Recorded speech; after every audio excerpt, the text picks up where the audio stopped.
오늘 어느 목사님이 제가 이제 카톡을 자주 보내니까 3주째 이 고난에 대해서 설교했으니까 성도님들이 들으시는 것도 그 고난일 거라고 주제를 좀 바꾸는 게 어떠냐. 여러분 어때요? 주제 바꿀까요? 사실은 이 고난 문제가 늘 우리 인간과 함께 있는데, 사실 그 천국 가기 전까지는 산다는 자체가 고난이 아닐까 이렇게 생각도 되는데,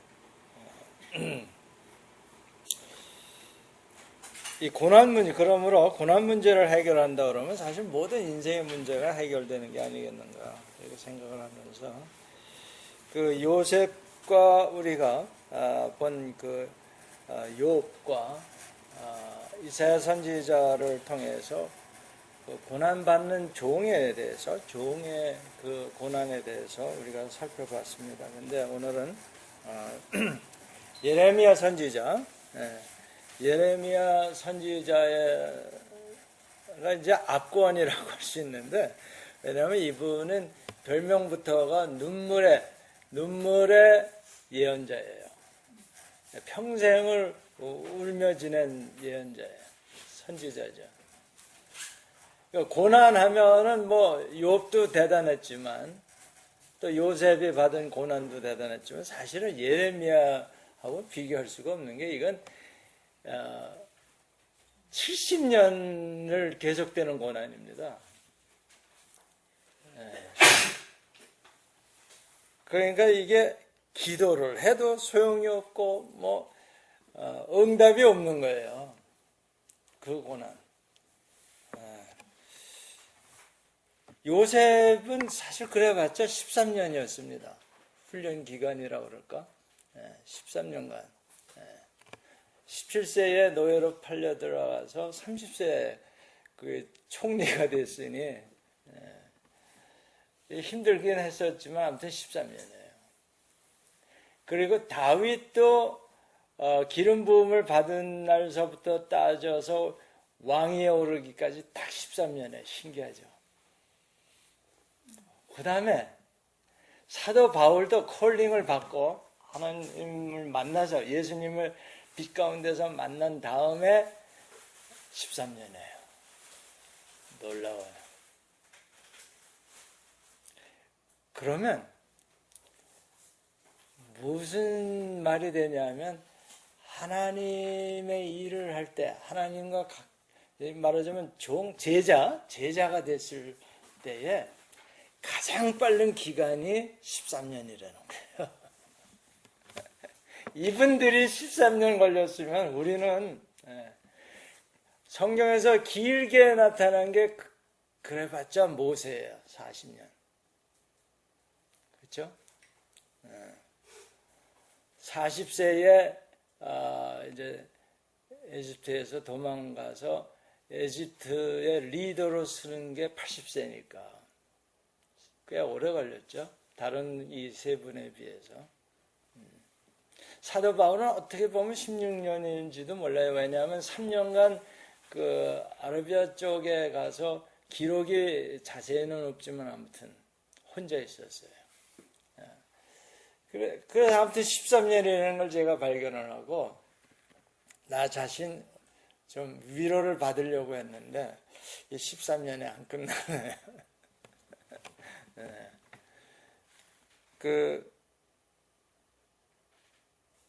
그러니까 여러분 스스로 한번 비교해 보세요. 사실 우리가 다 이 훈련 과정에 있는 겁니다. 성화라는 게 훈련 과정이에요. 이 땅에서 사는 동안 우리는 지속적으로 성화되어 가야 돼. sanctification이라고 그래서 sanctify. 성결돼 가는 그 기간입니다. 그래서 하나님을 만나고 나서 계속해서 성화되어 가면서 우리가 천국 들어갈 때야 이제 훈련이 끝나는 거예요, 말하자면. 그리고 이제 더 이상 훈련이 없죠, 천국 들어가서. 그래서 그때를 영화라 그래요. 죽을 때 영화가 된다 그래요. 이 땅에. 그러니까 신학적인 용어예요. glorification. sanctification의 과정입니다. 저나 여러분이나 지금 이 지상에서 사는 동안은 성화되어가는 과정이에요. 자, 우선 그걸 기본 이제 기초 상식으로 두시고, 이 예레미야에 대해서 우리가 뭘 배워야 되냐면, 이건 자기 개인의 고난이 아닙니다. 민족의, 자기 민족, 유대 나라에 대한 고난과 순환과 고통이 오는데, 그걸 미리 보게 해가지고 고통스러운 거예요. 여러분, 투시의 은사라고 가끔들 하는데, 남의 비밀을, 투시가 됐든 뭐가 됐든 아무튼 남의 비밀을 안 되는 건 굉장히 괴로운 겁니다. 그걸 어떻게 하냐면, 제가 미국에서 개척교회를 할 때 성도님들을 모시고 기도원에 올라가서 이제 특별 집회를 하는데, 그날따라 아무튼 제가 성령에 취해서 말씀을 7시간 이상 전한 거예요. 저녁 먹고 나서 새벽 1시인가 2시에 끝났으니까. 그런데 마무리 기도를 하는데 한 성도가 계속 일어났다 앉았다 하면서 아무튼 좀 소란스러워서 제가 좀 마음에 거슬렸어요. 그래서 아무튼 늦었으니까 자고 다음날 아침에 물어봤어요. 도대체 왜 그러셨습니까? 그랬더니 자기가 마수 무당의 아들이래요. 그런데 사람들을 이렇게 딱 보면 그 사람의 비밀이 보인대. 근데 그게 그렇게 괴롭다고 그러대. 그래서 그걸 안 하려고 그러면 그 귀신들이 자기를 막 괴롭혀가지고 그걸 안 할 수가 없게끔. 그걸 이제 물려받은 거야, 말하자면. 그런데 그 집회를 통해서 이 시커먼 놈 세 놈이 나가더래요. 그래서 너무 기뻐가지고 그랬다는 거예요. 요즘 교황이 오래간만에 괜찮은 분이 교황이 된 것 같아, 천주교에. 축기를 부르짖더라고. 사실은 그게 돼야 되는 거예요. 근데 이제 그게 안수하고 그래서도 되지만 사실 누구든지 회개를 철저히 하면 그냥 알아서들 나갑니다. 귀신들이. 나가라 소리 아우성 치는 건 안 나가서 그 소리 지르는 것 같아. 그러니까 여러분도 그게 나타나야 되는 게 정상입니다. 자기 안에 있는 귀신 악령들도 내쫓지만 나가라고 명령해야 돼요. 다른 사람에까지도 그거를 이제 섬길 수 있는데 그걸 이제 축기라고 하죠. 리뷰 영어로는 막 강하게 명령을 해야 되는데, 근데 이제 예레미야에 이게 안 통하는 거예요, 지금. 굉장히 훌륭한 선지자입니다. 그분의 무슨 그런, 하나님과 직접 대화하는 정도니까 그 영성으로 말하면 대단한 선지자인데, 맨날 울며 다니는 거예요. 울면서. 평생을 울면서. 근데 요즘에 마른 눈물이라는 거 아세요? 마른 눈물. 요즘 논이 한국의 이상견이라 지금 장마인데 마른 장마라면 마른 장마. 사람의 마음에도요, 마른 눈물이 있습니다.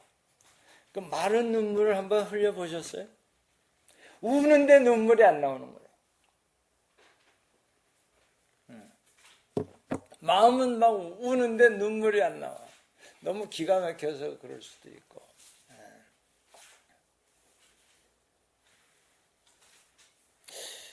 이 눈물의 예언자, 선지자. 여기에서 우리가 배울 거는 민족 고난에 대한 우리의 그 태도는 어떻게 해야 되는가. 지금 우리 북한에 그 말할 수 없는 정말 인권이라는 말을 붙이기도 참 부끄러운 그러한 상황에 사는 우리 동포들을 어떻게 대해야 되는가. 민족의 이 고난을 우리가 어떻게 바라봐야 되는가. 굉장히 그 큰 고난입니다. 이 개인의 고난이 아니고 한 가정의 고난이 아니라 한 민족 운명의 고난. 그런데 이제 하나님께서는 이 유대를 당신의 약속을 파괴해 가면서 멸망시키겠다는 거예요.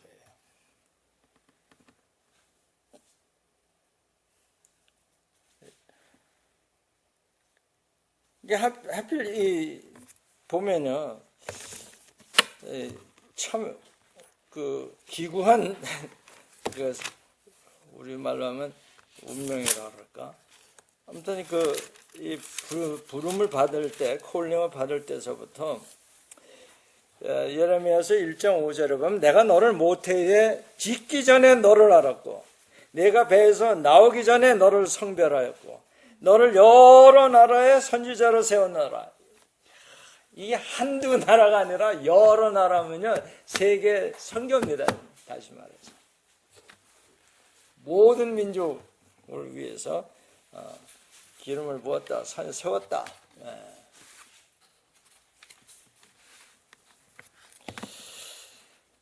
이건 정말 무슨 일국의 대통령 정도가 아니에요. 이게 말하자면 온 인류의 리더로 세웠다는 겁니다. 그런데 내용인즉슨 정말 처절하게 고난을 당하는데 동족이 당할 그 파멸을 봤으니 이 마음이 슬프고 아픈 겁니다. 이제 이 예레미야서에 보면 계속 슬프고 아프다는 말이 굉장히 내 마음속이 아프고 답답하여 잠잠할 수 없어서 그 심령이 나팔 소리와 전쟁 경보를 들으면서 부르짖는 겁니다. 그런데 다른 선지자들은 거짓 선지자들은 평안하다는 거예요. No problem. 우리나라 괜찮아 이러는 거예요. 그러니까 리더들은 괜찮다는데 넌 왜 그러냐 하면서 이 왕이나 이 리더들한테 참 그 핍박을 많이 받는데 예레미야를 아프게 하는 건 동족이 멸망하는 것에 대한 안타까움과 그 아픔, 정말 자기 자신의 고통처럼 느끼는 거예요. 민족의 그 고통을, 멸망을 자기 몸이, 그걸 체휼이라고 그래요. 몸이 아픈 거예요. 그래서 마음이 아프다고 하는데 사실 몸이 아픈 거예요. 그러니까 예레미야를 아프게 하는 건 이것만이 아니고 자기를 옹호해주고 정말 서포트 해줄 수 있는 그런 주위에 가까운 사람들이 그를 핍박하는 거예요. 그게 더 아픈 겁니다. 난 나를 가장 잘 알고 나를 가장 사랑해야 할 사람들이 나를 핍박하는 거예요. 여러분 그거 당해보셨어요? 정도의 차는 있지만 배반감을 안 느끼고 자라나기 힘든 것 같아요. 마음에 상처들이 많은 걸 보면. 믿었던 엄마한테서, 믿었던 아버지, 믿었던 형제, 자매로부터 당해보셨습니까? 지금 예레미야가 고통하는 게 이 두 가지입니다. 자기 민족에 대한 고통과 또한 자기 자신의 그 아픔. 제가 신학대학원을 가기로 결정했을 때에 저는 정말 한 사람도 내 편이 된 사람이 없더라고요. 아버지가 장로고 누님이 권사고 또 전도사고 집안에 있어도 다 제가 나쁘다는 거예요.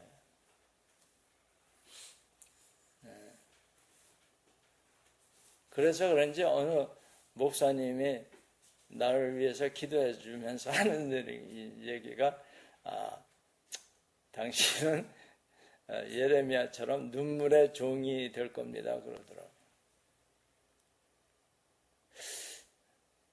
근데 제 눈에는 눈물이 안 나와요. 좀 목사가 좀 눈물을 흘리고 그래야 되는데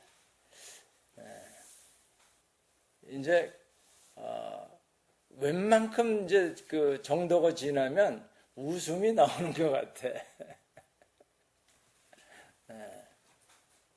여기 어떤 권사님들 많이 와서 뭐 집안 이야기들을 하는데 사실 그거 들어보면 다 뭐 제 범위 안에 들어오더라고요.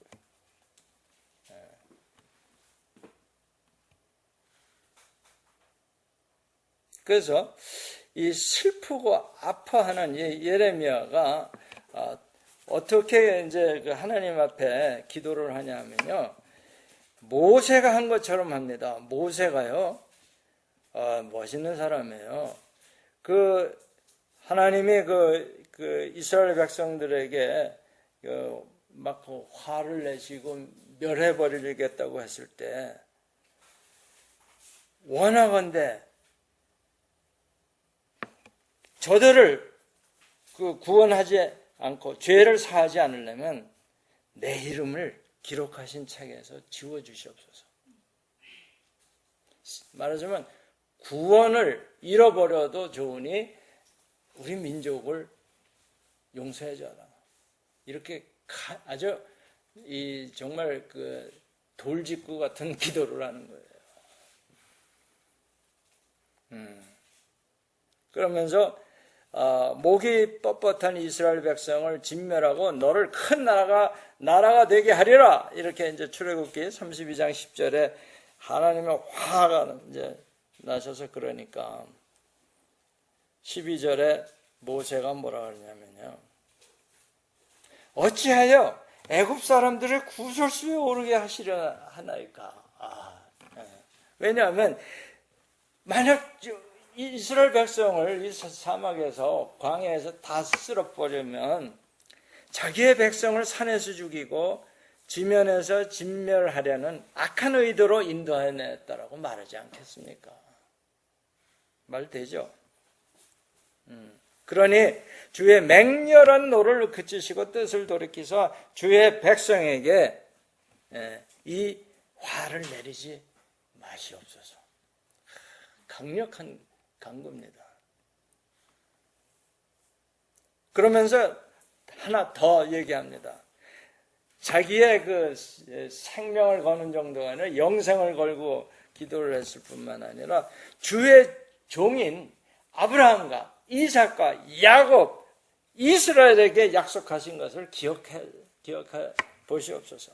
기억해라 이거야. 그렇게 축복한다고 약속하지 않았느냐.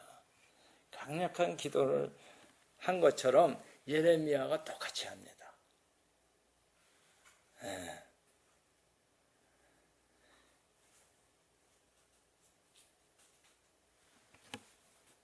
그래서 모세처럼 기도했을 뿐만 아니라 욥처럼 또 뭘 하냐면 여러분 욥이 뭘 배웠어요? 창조 주권을 배웠잖아요.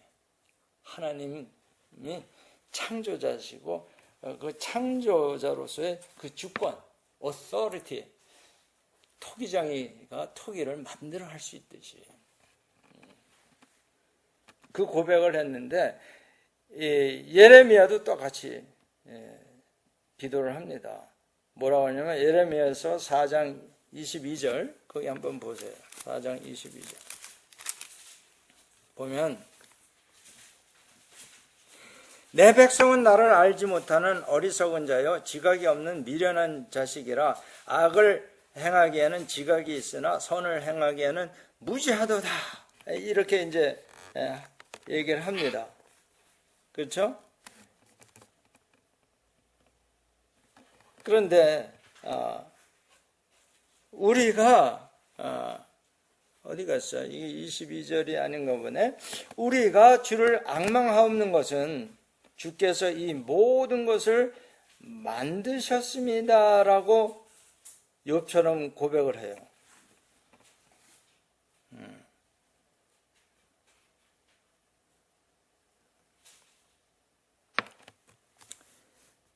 그래서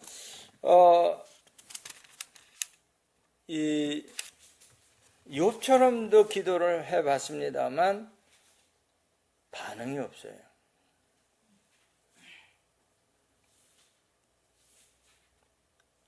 그래서 이제는 신약의 사도 바울처럼 또 기도하는 모습을 제가 찾아봤어요. 사도 바울도 자기 이스라엘 민족을 위해서 기도를 했습니다. 로마서 10장 1절에 보면 한번 찾아보세요. 형제들아, 내 마음에 원하는 바와 하나님께 구하는 바는 이스라엘, 즉 자기 민족을 위함이니 곧 그들로 구원받게 함이라. 사도 바울이 정말 안타까워할 게 없는 사람인데 간절히 마음속에 소원한 것이 민족 구원입니다. 여러분, 크리스찬 하나님을 사랑하면요 자기 민족을 사랑하게 돼 있어요. 참 신기한 거예요. 미국에 그러니까 이제 1세 전도사가 미처 나오기 전이었어요. 80년대만 해도. 그래서 이제 제가 그래도 영어가 1세 중에서는 좀 되니까 젊은이들 전도사를 하라고 그래서 그걸 맡았는데 얘네들 대학교 2학년까지만은 자기는 아이덴티티가 정체성을 미국인으로 둬요. I'm American. I was born in America. So I am American. So don't tell me the Korean things. 한국 거 얘기하지 말라는 거예요. 자기 아메리칸인데. 그런데 신기하게 회개하고 예수님을 영접하면요. 한국말을 배우려고 합니다. 그리고 한국에 와서 대학에 와서 한국말 배우고 가고 그게 그렇게 해서 시작이 된 거예요. 아이덴티티를 찾는 거예요. 모세가 바로 그랬던 거예요. 하나님을 알고 나니까 자기 민족을 찾아가지고 바로 황제 자리를 집어던지는 거 아니에요. 헌신짝 같이. 그래서 히브리서 11장에 보면 차라리 한번 찾아보세요. 이 모세 참 희한한 거예요. 그거 보면은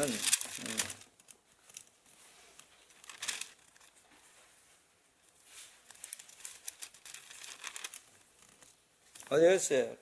모세 쪽만 하세요. 11장에 모세는 장성하여 24절 믿음으로 모세는 장성하여 바로의 공주의 아들이라 칭함받기를 거절합니다. 찾으셨어요? 네. 아이덴티티를 지금 찾는 거예요. 도리어 하나님의 백성과 함께 뭐 받기를? 고난받기를 잠시 죄악의 낙을 누리는 것보다 더 좋아하고 그리스도를 위하여 받는 수모를 애굽의 모든 보화보다 더 큰 재물로 여겼으니 이는 상 주심을 바로 봄이라. 여러분, 이게 우리의 모습이 이래야 되는 겁니다. 이 땅에 성공, 출세, 무슨 돈, 명예 이거보다 차라리 이 땅에서 수모를 당하는 게 더 좋다. 더 큰 재물이다라고 생각하십니까? 이게 안 되면 사실은 고난이 그냥 고난입니다. 그 고난이 여기서처럼 그 기쁨에 의해서 묻혀버리는 게 아니라 고난은 그냥 고난으로 남게 돼 있어요. 예레미야 선지자가 그 말할 수 없는 말도 안 되는 경우 아닙니까? 하나님의 뜻을 하늘 그대로 정직하게 전했으면 아유 감사합니다. 우리 이제 회개합시다. 이러고 나와야 될 텐데 오늘 때려 죽이려고 막 하니까. 그런데 어떻게 견뎠을까요? 하나님의 주시는 위로와 하나님에 대한 그 확신 똑같은 거예요. 모세처럼. 하나님의 주시는 그 약속, 여기 새 언약도 나옵니다. 새로운 언약. 지켜주시고 구원해주시고 너를 성벽까지 강하게 해서 지켜준다는 그런 약속도 하지만 그런 약속보다 더 큰 새 언약을 주십니다. 새 언약. 그게 이제 그래 신약을 뜻하는 건데 예수님께서도 새 언약을 말씀하시죠. 여러분 고난이 고난처럼 느껴지지 않을 때 뭐예요 그럼? 행복입니다. 평하고 기쁨이고. 여러분 하나님이 주시는 그 평화는 바로 이런 평화예요. 이 세상에 어떠한 것도 나를 쓰러뜨리지 못하는. 즉 크리스천들이 인내를 할 수 있는 것은 하나님이 주시는 정말 이 세상이 알지 못하는 기쁨을 주기 때문에 그 기쁨으로 이 세상의 고난, 슬픔을 덮어버리는 겁니다. 이게 예수 믿는 정말 맛이, 그때 이제 예수 믿는 맛을 알게 되는 거예요. 그러면서 하나님을 안다라고 얘기할 수 있어요. 아직도 그걸 모른다 그러면 하나님을 아직 아는 게 아니에요. 이스라엘 백성들이 왜 이렇게 악하게 되냐면 하나님을 모릅니다. 겉도는 거예요. 율법을 가지고 있는데 그게 뭔 뜻인지를 모르는 거예요. 십계명을 받았는데 그게 사랑이라는 걸 모르는 거예요. 다시 말해서 며칠 전에 제가 문자로 보냈지만 십계명이 1계명에서 4계명까지는 하나님에 대한 사랑이고 5계명서부터 10번째 계명까지는 주위 사람들에 대한 이웃에 대한 사랑입니다. 그걸 깨닫지 못하는 거예요. 해라 하지 마라 이렇게만 아는 거예요. 다시 말하면 십계명은요, 제가 깨달아 보니까 하나님의 성품입니다. 예수님이 그렇게 오셔서 사셨어요. 하나님의 아버지에 대해서는 절대 순종해요. 복종이고 1계명에서 4계명까지. 그리고 인간에 대해서는 이웃을 자기 몸같이 사랑을 하다 보니까 아픈 사람, 갇혀있는 사람, 병든 사람을 해서 우시는 거예요. 예수님 평생 울고 가신 이 모습이 이 예레미야 선지자에서 우리가 볼 수 있는 거예요. 정말 예수님께서 요한복음 5장에 나에 대해서 쓴 거다 이렇게 말씀하시죠. 네? 이 성경이 곧 내게 대하여 증언하는 것이다. 요한복음 5장 39절. 그러니까 성경 어디를 보나 예수입니다. 그게. 그러니까 오직하면 김봉원 목사님이 그 노숙인들 섬기면서 성경 연구하고 공부할 시간이 없으니까 하나님께서 이 마스터 키를 하나 줬는데 그게 오직 예수라는 거 아니에요. 성경 어디를 보나 예수만 보이는 거예요. 이 예레미야 선지자 속에서 예수의 모습이 있다는 겁니다. 내게 대해서 증언한 거다. 요셉을 모습에서 예수님의 모습을 우리가 볼 수 있는 거예요. 그러니까 다시 말하면 이 예레미야 선지자나 예수님의 생애를 보면 너무나 이게 이제 말하자면 시청각 교육이에요. 예수님의 일생이 어떠했느냐? 예레미야를 보면 아는 거예요. 예수님 많이 우셨습니다. 누가복음 19장 41절에 보면 예루살렘 성을 보시면서 우십니다. 암탉이 병아리를 모으려고 애썼던 것처럼 내가 얼마나 너희들을 모으려고 했는지 아냐.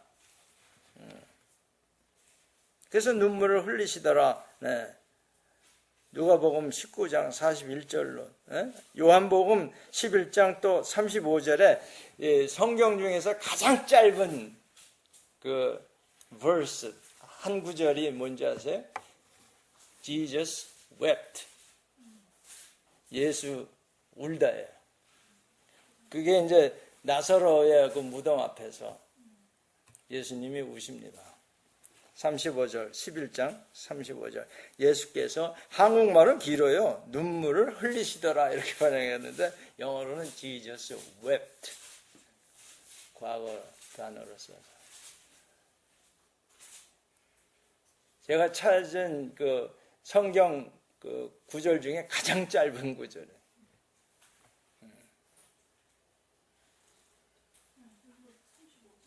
35절.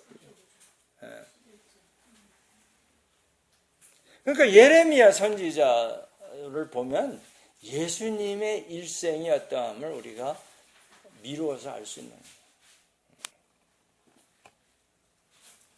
다시 말해서요, 여기 뭐 요셉, 이사야 선지자도 예수님을 사실 미리 예언한 거 아닙니까?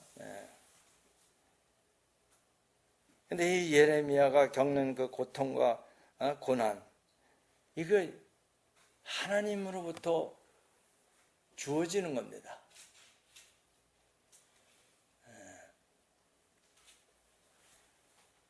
요셉은 조금 달라요.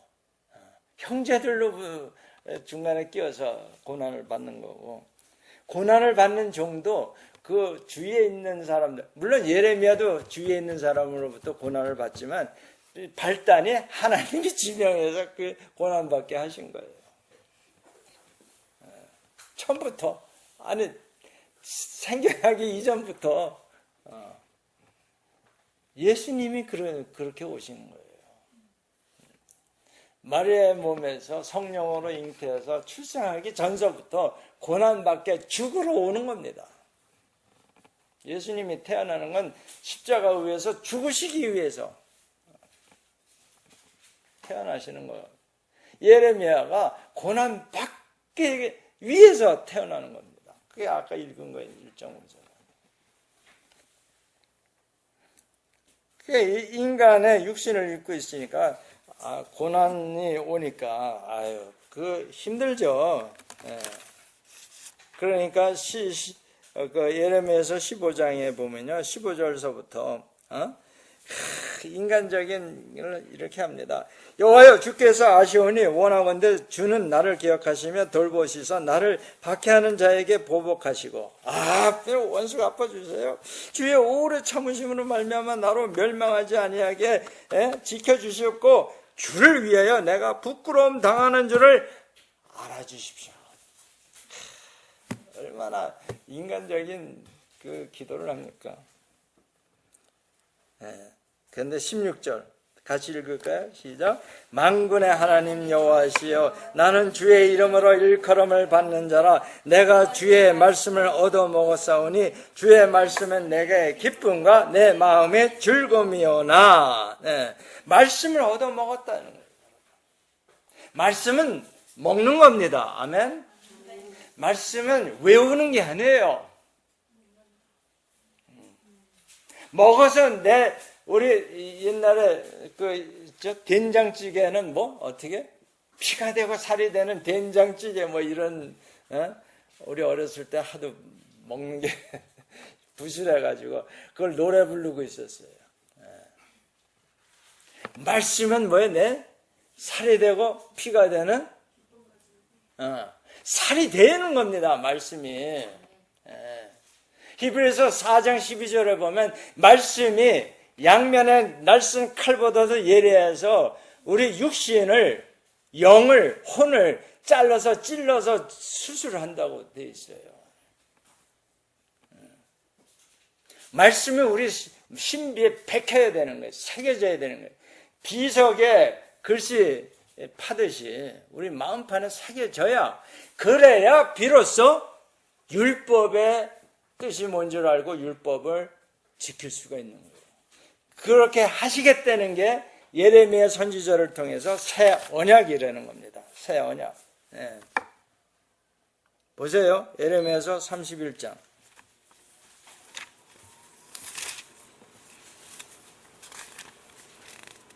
내 목소리가 커지니까 에어컨 틀어도 괜찮겠네. 31장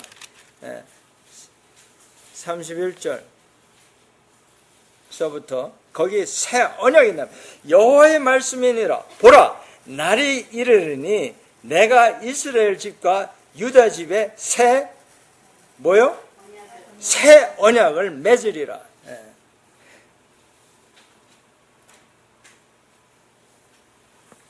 그 예레미야를 하나님의 때때로 위로하십니다. 네가 여러 차례 생명의 위협을 받지만 너 괜찮아, 안전해, 걱정하지 마, 이렇게 위로하고 구원해 주겠다는 약속을 하시기 때문에 그 어려움을 견뎌왔지만 그래서 이제 뜨거운 가슴으로 하나님 말씀을 선포하고 다녔습니다. 근데 그것보다도 새 언약을 세우실 것을 확신했으므로 자신에게 닥치는 극심한 고통과 시련을 이겨낼 수 있었다는 거예요.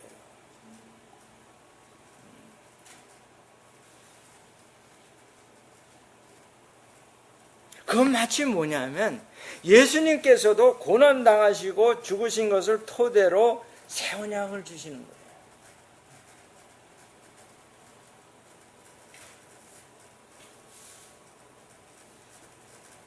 여러분, 율법이 아름답고 귀하고 정말 선한 것입니다만 이걸 왜 못 지키냐 하면 하나님을 아는 것과 하나님을 인정하는 것이 그 율법의 핵심입니다. 그러니까 아까도 말씀드렸지만 십계명이 하나님의 그 마음을 표현한 거예요. 그런 율법이 이 이스라엘 백성에게 겉돌았다는 거예요. 그 참뜻을 모르고, 그러니까 표면적인 거, 결과만을 생각한 거예요. 이스라엘 백성들이 그 동기를 모르고, 십계명에 대한 왜 이런 하지 말라는 명령을 하셨을까, 그 뜻을 깨닫지 못한 거예요. 그리고 그 행위의 결과로만 자꾸 그걸 맞춰나가려고 하는데 그게 됩니까? 그러니까 여러분도 교회에서 그 행위로 막 섬기려고 하면 번아웃 됩니다. 그 본뜻을 제가 시킬 때에도 왜 우리 목사님이 이 일을 시킬까? 아니, 그 본뜻을 이해를 하면 그 문제가 안 생겨요. 그런데 굳이 그대로 하라니까 하고 하지 말라니까 안 하고 이러다 보면요, 이게 뭐 하는 거지? 이렇게 되는 거예요. 나 지금 이건 뭐 하는 거야? 정말 왜 이런 일을 하라고 하실까? 그거를 깨닫는 게 이제 장성한 분량에 다다른 성도입니다. 이게 굉장히 중요한 내용이에요. 이스라엘 백성들이 왜 그렇게 하나님의 뜻을 그렇게 많은 경험, 신령한 체험을 하고도 왜 그 모양 정말 그 뭐라 그래 그걸 조따위야 뭐 이런. 전 맨 처음에 예수님을 만나고 성경을 읽을 때 정말 시험 많이 들었어요. 왜 이 백성은 이 모양이야 뭐 그랬는데 사실은 그 모습이 내 모습이었.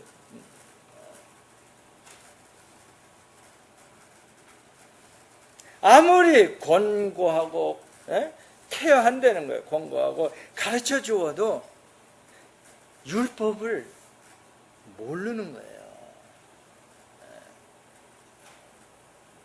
그러니까 회사에서도 마찬가지입니다. 사회 회사에서 일할 때 그 위에 있는 사람이 그 사람이 뭐 과장이 됐든 뭐 부장이 됐든 왜 이거를 하라고 하는지 그 참뜻을 모르면요 이게 겉도는 거예요.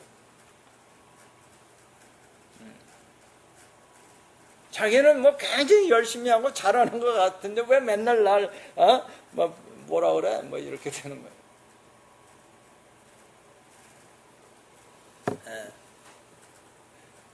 여러분 제가 공군에 있을 때 공군본부에 이제 근무를 했을 때 거기에 이제 그 두 중령이 있었어요. 하나는 학사장교고 하나는 공군사관학교 출신이에요. 그런데 과장이 거기 본부였기 때문에 대령이에요. 굉장히 계급들이 높아. 난 그때 중위 달고 이제 말단에 있는 거지. 그런데 이 학사장교는 정말 학벌이 없는 시골 지방대학 출신이에요. 한 이 중령은 뭐예요? 공군사관학교 출신이에요. 그런데 이제 몸에 비행훈련을 받다가 결격사항이 있어서 뭐 서울대학교에 가서 뭐 학사 편입에 뭐 그거 해서 졸업을 한 사람이에요. 자, 누가 이 비교가 안 되는 거 아니에요? 스펙이라고 그러나 그걸 보면. 그런데 이 지방대학 출신 중령은 대령이 무슨 한 얘기를 자면서 베개 위에서 계속 생각을 하고 오는 거예요. 그래서 아침에 제가 출근을 했을 때 한 번은 그 이중령이라는 분인데 김중희 어제 우리 대령님이 이런 말을 했는데 내가 그게 뭔 뜻인지 전혀 감이 안 잡히네. 내가 지금 기억을 못해요. 그 말이 뭔 말인지. 근데 내가 듣기에는 별말이 아니더라고. 그래서 아유 별 미친 사람 속으로 다 했다. 뭐 그런 걸 다 뭐 이렇게 정말 베개 비고 생각하는 사람이에요. 그 사람은. 근데 또 한 사람은 조중령이라는 그 사관 출신.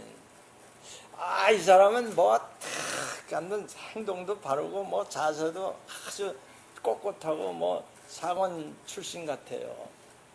근데 그분은 별로 그렇게 상관으로부터 칭찬을 그렇게 받는 것 같지 않더라고요. 이제 그 왜 그러냐면 제 문제를 놓고 이제 이분이 한번 원리 원칙을 들어가지고 시설감한테 별에요. 시설감실에 들어가서 막 따지다가 혼나고 나왔어요. 나도 옆에 있었는데 참 민망하더라고요. 자, 제가 미국에서 소식을 몇 년 후에 소식을 듣는데 두 사람이 시설감 자리를 놓고 경쟁한다는 거예요. 하필 또 그 두 사람이. 그럼 당연히 뭐 사관 출신이 되는 거겠지. 그리고 사관 출신이 이미 된 기분으로 뭐 자축 파티도 했다는 얘기가 들려오더라고요. 딱 결과가 뚜껑을 열어보니까 반대로 나오더라고요. 정말 잽이 안 되는 그 지방대 출신이 별을 달더라고요. 왜 그럴까요? 사람은 윗사람의 그 심중에 들어가서 그걸 캐내느라고 그렇게 애쓰던 사람이에요. 우리 예수님 말씀도 그래야 되지 않겠어요? 이게 도대체 왜 이런 말씀을 하실까? 이게 다 나한테 하는 말씀이 아닐까 생각해야 되는 거예요. 요거는 최 집사, 요거는 진 집사, 그렇게 해서 싹싹 다 빠져나가면 나하고는 아무 관계없는 책이 되는 거예요.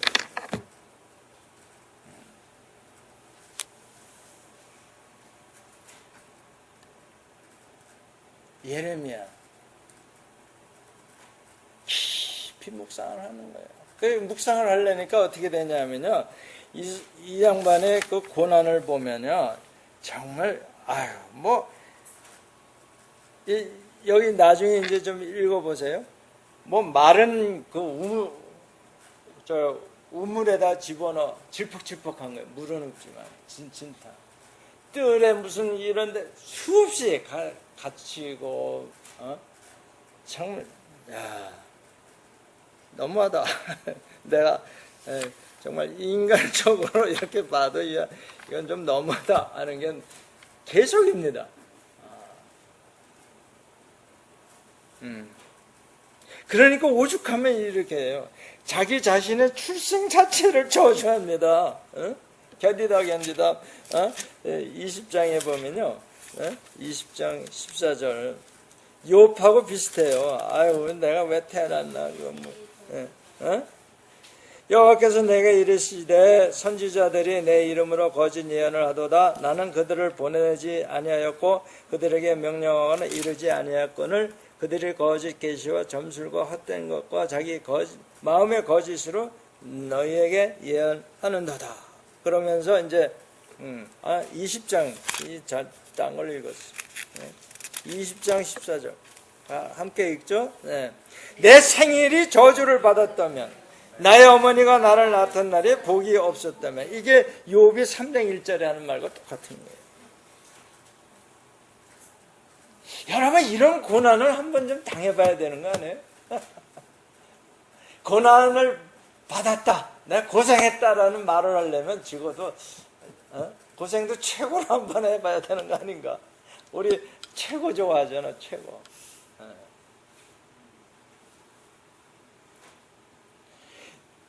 이 성경 앞에서는요, 우리가 입을 뻥끗할 수가 없습니다. 우리 이런 정도 고난 안 받아봤잖아요. 그렇죠?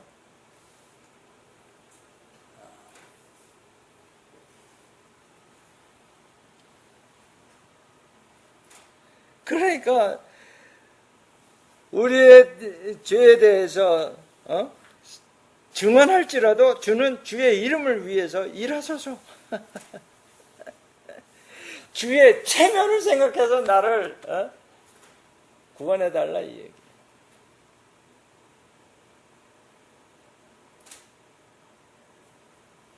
우리가 타락 많이 했습니다. 우리가 주께 범죄하였나이다. 그리고 우리가 주의 이름으로 일컬음을 받는 자입니다. 아멘. 그러니까 주님께 속했다 이거예요.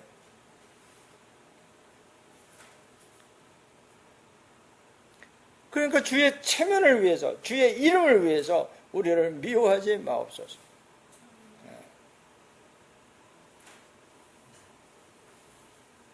그리고 주의 영광의 보좌를 욕되게 마옵소서. 주께서 우리와 세운 약속을 기억하소서. 강력 투구를 하는 거예요. 네.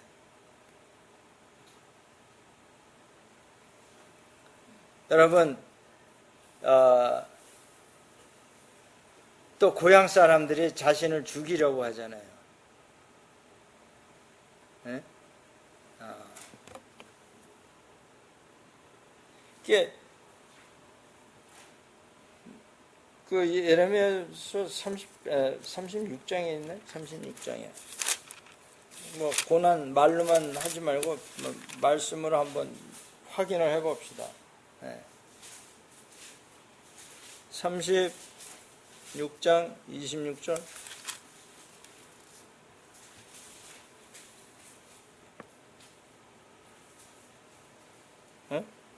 36장 26절 맞나? 네. 그거 아닌데. 네. 그냥 여기 적어놓은 걸 제가 할게요. 하나님의 말씀을 왕 앞에서 읽었습니다. 그러다가 생명의 위험에 빠졌어요.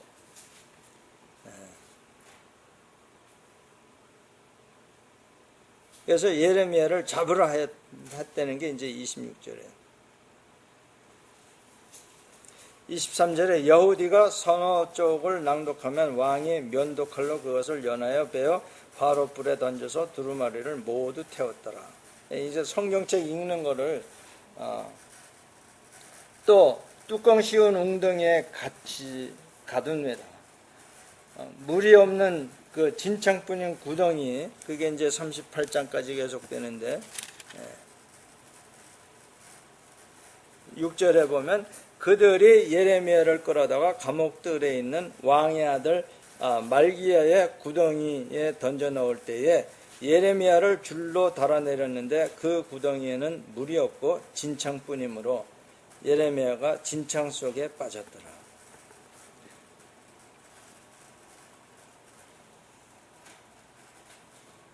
이게 다 하나님이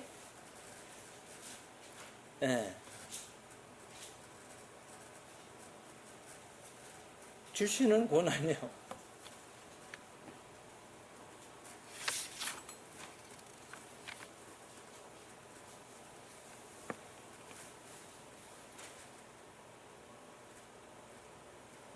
여러분,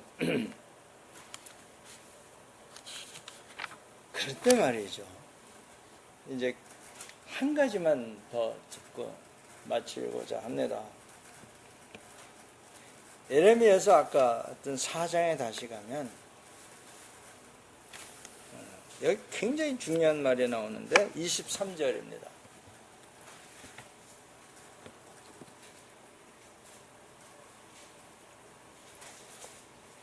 예, 23절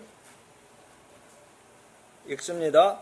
보라, 내가 땅을 본즉 혼돈하고 공허하며 하늘에는 빛이 없으며. 이 혼돈하고 공허하며, 이 단어가요 성경에 딱 2번 나옵니다. 혼돈하고 공허하며.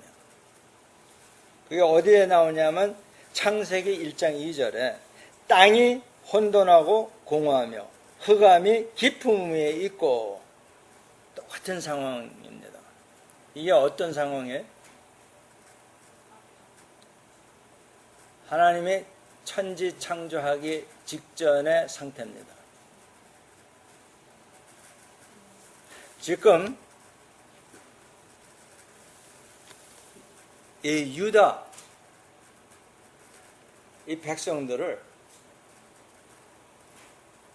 혼돈하고 공허하게 지금 만드시는 거예요. 파괴하는 겁니다. 왜? 재창조하려고.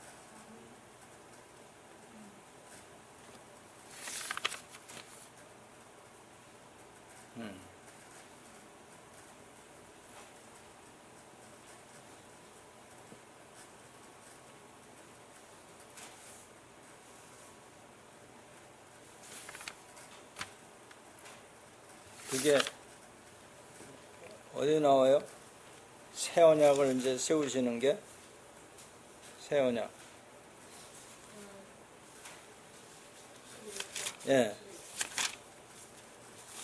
여기도 쉬워요. 31장 31절. 새 언약을 맺으리니 32절. 이 언약은 내가 그들의 조상들의 손을 잡고 애굽 땅에서 인도하여 내던 날에 맺은 것과 같지 아니할 것은 내가 그들의 남편이 되었어도 그들이 내 언약을 깨뜨렸음이라 여호와의 말씀이니라. 그러나 그날 후에 내가 이스라엘 집과 맺을 언약은 이러하니 곧 내가 나의 법을 그들의 속에 두며 그들의 마음에 기록하여 나는 그들의 하나님이 되고 그들은 내 백성이 될 것이라 여호와의 말씀이니라. 아멘. 이게 언제 일어납니까?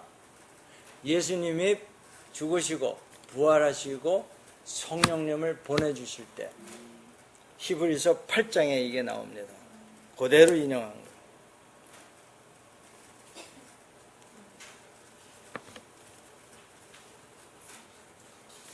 이것을 하시기 위해서 혼돈하고 공허하게 만드십니다. 근데 여러분, 혼돈하고 공허되는 단어가 히브리 말로 내가 이거는 기억하는데 토후 바보후, 바라는 건 end예요. 혼돈하고 공허하다. 영어로 하면은 뭐예요? formless and empty. emptiness. 비어있다. 비어있다는 게 이렇게 뻥 뚫렸다 이런 뜻이 아니에요. 혼돈하다는 게 막 뒤섞여 있는 그것만이 아니에요. 이를테면 이런 겁니다. 조각가가 자기의 조각 테이블 위에 큰 돌을 하나 갖다 놨어요. 이게 혼돈하고 공허한 상태예요. 왜냐? 이게 어떤 모양으로 변해갈지 모르는 거예요.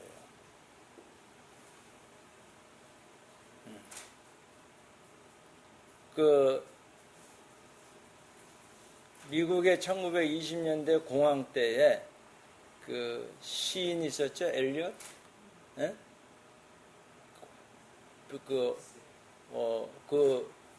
황폐, 시 제목을 뭘로 번역했더라? 그 상황이 공허하고 혼돈한 상태. 그러니까 내 인생이 지금 어떻게 변할 줄 모르겠다. 이게 공허하고 혼돈한 상태입니다. 백사를 살아도 내가 어디서 와서 어디로 가는지 모르겠다. 이거 공허하고 혼돈한 인생이에요. 우리는 천국에 간다. 뚜렷하잖아요. 그걸 아직도 모른다 그러면 그 인생은 공허하고 혼돈한 겁니다.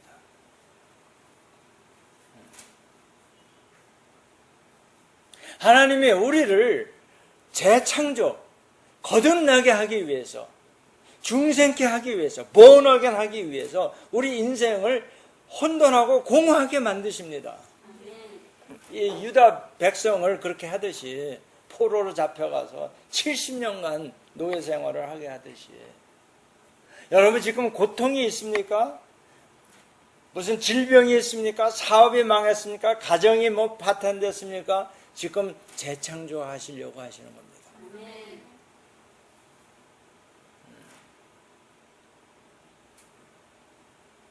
그걸 깨닫는 자는 기쁨과 평강이 임해서 모든 걸 다 극복합니다. 우리가 암병에 걸렸다는 사람들, 이 방향성만 가르쳐줘도 제 경험으로도 제가 무슨 안수하고 그런 게 아니라 이거 가르쳐주니까 낫더라고요. 왜? 이기니까. 마음으로 이기는 거예요. 승리입니다. 그러니까 요한일서 4장 4절처럼 너희는 세상을 이겼나니. 우리 이긴 게임 하는 거예요. 월드컵처럼 이게 어떻게 될지 모르고 점치고 이러는 게 아니라 우리 이기게 돼 있는 인생입니다. 아멘? 그게 믿는 자와 안 믿는 자의 차이예요. 그러니까 어떻게 될지 모르는 인생, 살아봐야 한다. 공허하고 혼돈한 인생입니다.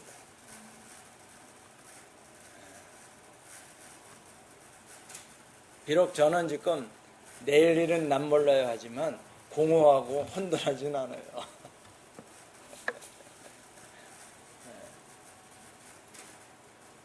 자, 여러분은 어떻습니까? 정말 여러분에게 진솔하게 묻고 싶어요.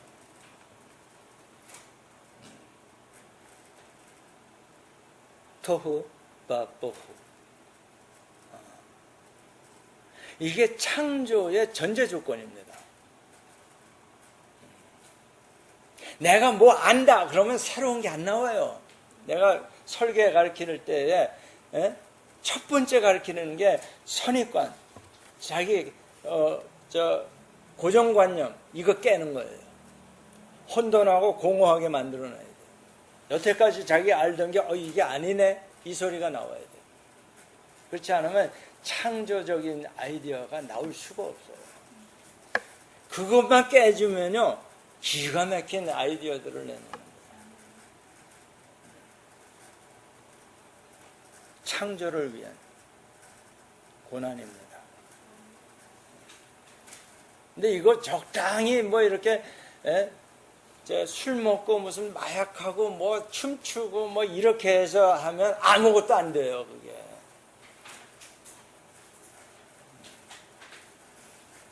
깨달음으로 그걸 이겨야지.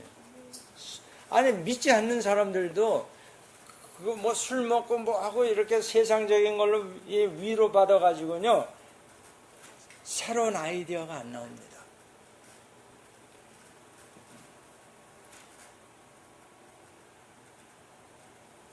근데 우리는 어쩔 수 없이 선입관은 가지게 돼 있어요. 살면서 쌓이는 경험도 있고 뭐 옳든 그르든 지식이 많이 들어와 있기 때문에 그거를 어떻게 십자가 앞에 내려놓느냐. 요게 not I입니다.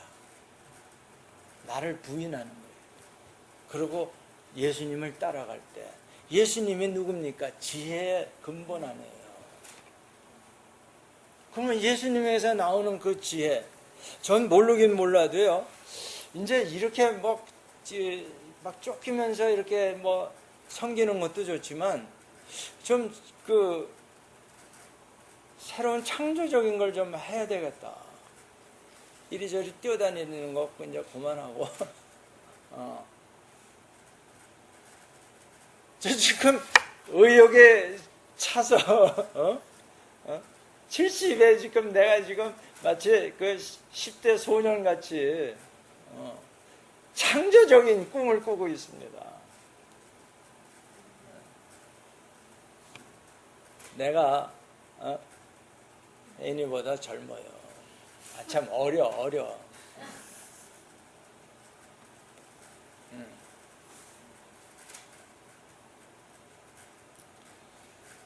하나님 앞에서는 다 어린아이 같다며 또 그래야 된다며. 근데 왜 어른인 척해? 건방지게.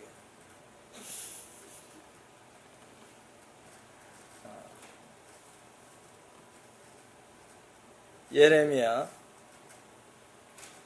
눈물의 선지자. 우리 깊이 오늘 만났습니다.